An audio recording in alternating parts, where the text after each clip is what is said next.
entre Alpine et Michelin une forme d'évidence. Donc quand on pense à Alpine et quand on pense aux résultats, forcément Michelin est associé.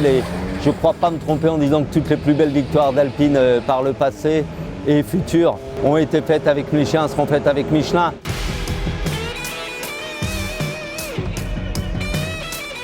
Alors bien sûr on pense au Mans 78 parce qu'on est programmé endurance, mais on peut penser aussi Monte Carlo, rallye, etc. Non, chaque fois le Bimandov est proche du fléché, ça c'est une évidence.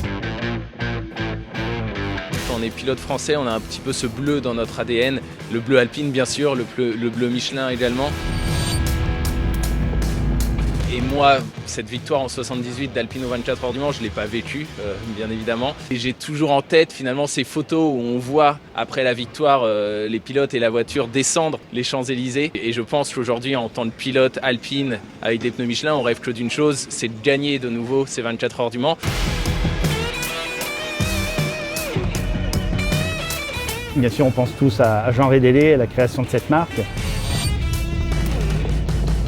À la victoire en 1978 et plus récemment la victoire de l'Alpine en LMP2 au Général en 2019 en Michelin. Tant Alpine que Michelin, ils ont marqué l'histoire de l'endurance et du sport automobile en général. Donc c'est vrai que faire partie de ce projet avec ces deux ogres de notre côté, c'est chouette. Et puis c'est surtout que techniquement, c'est des entreprises qui sont très évoluées avec une force de frappe qui est indéniable. Donc voilà, on a vu pendant le développement qu'on pouvait vite faire évoluer les choses.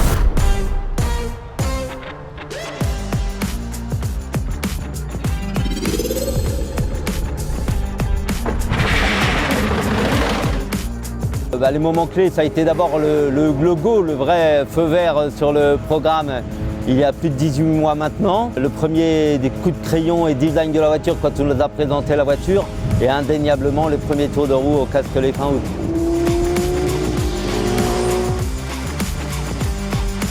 On a roulé au Castellet, on a roulé à Portimao, on a roulé à Aragon 2 jours, 2 nuits. On a roulé à peu près dans toutes les conditions, aussi sous la pluie. Premier roulage de Mick, je crois, c'était à Gérèse. C'était pluie, séchant, à nouveau pluie, vent. On a tout eu, les bonnes conditions pour se préparer. It's the first time for me driving with Michelin tires, so I don't really have a reference. At the end of the day, though, I would say it's a black round tire and it's supposed to push and that's what we make with it and at the end, you know, that's what we're all trying to get the best output out of the tire. C'est vrai que les pneus, c'est un paramètre très important sur cette nouvelle catégorie hypercar. Des voitures qui sont relativement lourdes par rapport aux anciens prototypes avec beaucoup de puissance. On va doubler les relais avec les pneumatiques, donc ça fait quasiment 2 heures. Donc forcément une contrainte dans les pneus qui est drastique. Il a fallu adapter à ça, travailler la voiture, travailler avec Michelin en collaboration étroite pour avoir une voiture qui soit performante mais aussi souple sur les pneumatiques. Côté technique, on récupère des data véhicules. Donc on essaie un peu de corréler ce qu'on a en simu, de voir ce qu'on a en piste. Pour les usages déjà, pour la sécurité des pilotes avant tout. Ça nous permet aussi de leur apporter des conseils.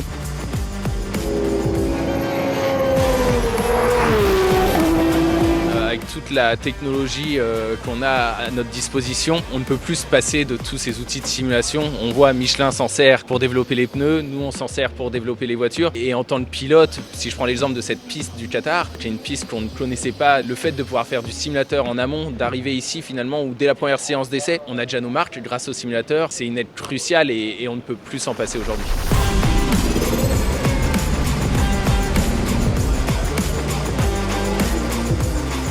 On attend ça avec impatience. Je pense qu'après tout le développement qu'on a fait sur la voiture depuis quelques mois maintenant, on attendait ce premier meeting. On a limé les pistes, on a fait beaucoup de séances d'essai, des tours de jour, des tours de nuit, sur une piste sèche, sur une piste mouillée. On a essayé vraiment plein de configurations différentes. Et le but c'est d'être le plus efficace possible et répondre aux attentes.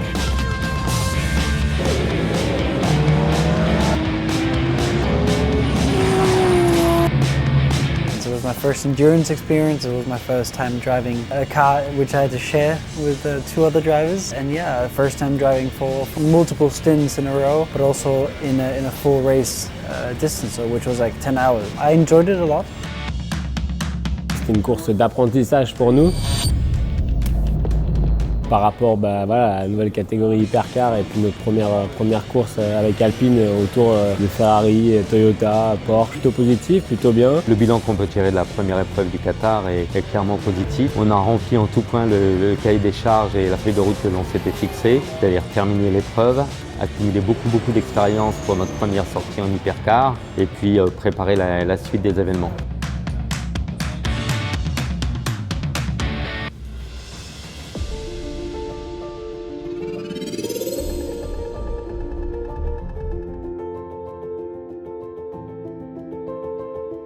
Pouvoir rouler au Mans en hypercar, on va dire que je pense que, en tout cas pour moi, c'était clairement un rêve et je pense que pour Paul Lowe aussi.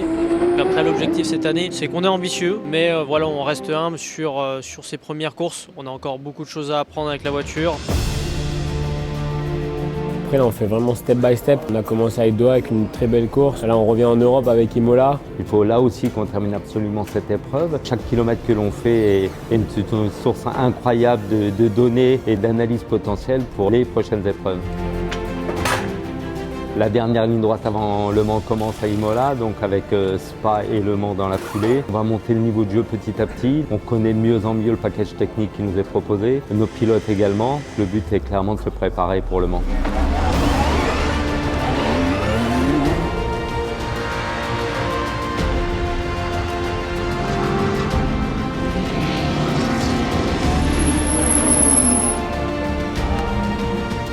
C'est magnifique, en plus sur une piste mythique, c'est une piste qui est française, avec une marque française, un pilote français et des pneus français. I've heard that it's a rather tough weekend, mainly one where you don't sleep much. I'm a person who likes sleep, and at the end I think I will be a bit sleep deprived after that weekend, but I think for good things. It's all for the sport and all for the race, and hopefully I'll be able to bring my little piece of cake to it and hopefully manage to do something great out of it.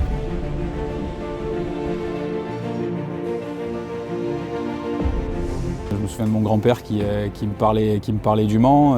Déjà de venir au Mans en tant que spectateur, moi c'est super important, je l'avais fait il y a quelques années. Ensuite avec Alpine, c'est la marque française qui représente le sport, qui représentait le rallye, qui représente l'endurance. Ils ont gagné déjà, il n'y a plus qu'à gagner une nouvelle fois pour faire juste briller Michelin et Alpine ensemble.